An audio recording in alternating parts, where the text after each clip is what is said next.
Okay, well, evening time. We ran to CKRC this afternoon, and I got a few things. I'm not going to put these on right away on this truck. They are actually going to be for the project to kind of further it along. And we have a Castle B, see? Let's see. Some transmission gears. We have a steel spur gear and a hardened pinion gear, and then one extension. I think I was out of extensions, so I'll have to kind of go through and check those, but I definitely needed one. It's a long stretch between the servo and the back of the truck where I'll have everything mounted, all the electronics. Let's see, what else do we have going on? Transmission's still out, so I might as well put the transmission gears in while I have it out. But I will be making a little order to Holmes Hobbies. I'm not determined yet which motor I want to use in here, but I do believe it's just going to be a real simple sealed can Trailmaster 550.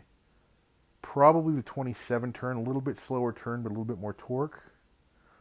I got lucky and I found a set of Proline BFG KO2s that'll be going on these wheels. And I kind of been looking at some different wheels, but we'll see.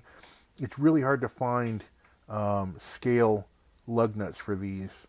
And unfortunately, these hubs are not recessed on the back for the hex head to go through the back and then to have the nut on this side. So that's not going to really help the scale appearance too much. So we'll come back if I get some different wheels. Trying to think of what else we got going. I've got to figure out how we're going to actually do the battery mounting, because it's going to be a little bit different inside the truck. And I'm going to actually flip, I have to flip the transmission, otherwise it will not fit in the Wraith interior. Oh, sorry, upside down driver guy. There's a Wraith interior in there. So this transmission, the way it's mounted from the factory, will not fit under the Wraith the Wraith interior. So yeah, we'll have to do some logistics on that after we get everything pulled apart, but that's going to be in a couple weeks. We're going to do our 5th annual MVRC New Year's run first. We're going to do a few videos here, hopefully this weekend, some videos and pictures on trail of this, and we'll also kind of show this off, have a few people driving it. I should take it again to CKRC next week sometime. There's a few things I need to iron out up there, maybe pick up some more parts. You know how that goes. Can't go to the hobby shop without buying parts. And once we get this fit onto the Scout, we'll figure out what we're going to do about front and rear bumpers. Possibly talk to Wordy Mate about what we want to do on there and see if we want to do something different. I like the stubby flat top bumper for the front, personally. I was looking at the stubby flat top today, and it looks like it would fit really good on the front of this body. This Poison Spider bumper is kind of cool-ish for the body style, but it really hung up on stuff just because it protruded so far. You can see how far it actually goes along the body line right there from the on the front of the frame rails right there.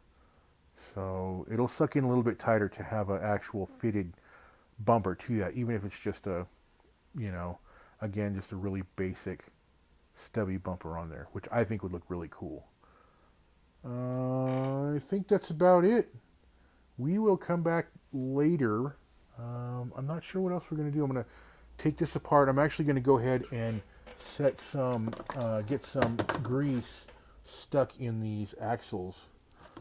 It's just something I always check from the factory. Just smart. Go in there, check them, see if there's anything in there. If not, or not the right type of grease you want, just clean it out and put in the grease you want. And usually that's what I do. Put a little thin coat of marine grease in there and then coat some bearings and put it back together. So we'll come back later. We'll see what happens with this thing, put it back together, probably get some running videos and pictures.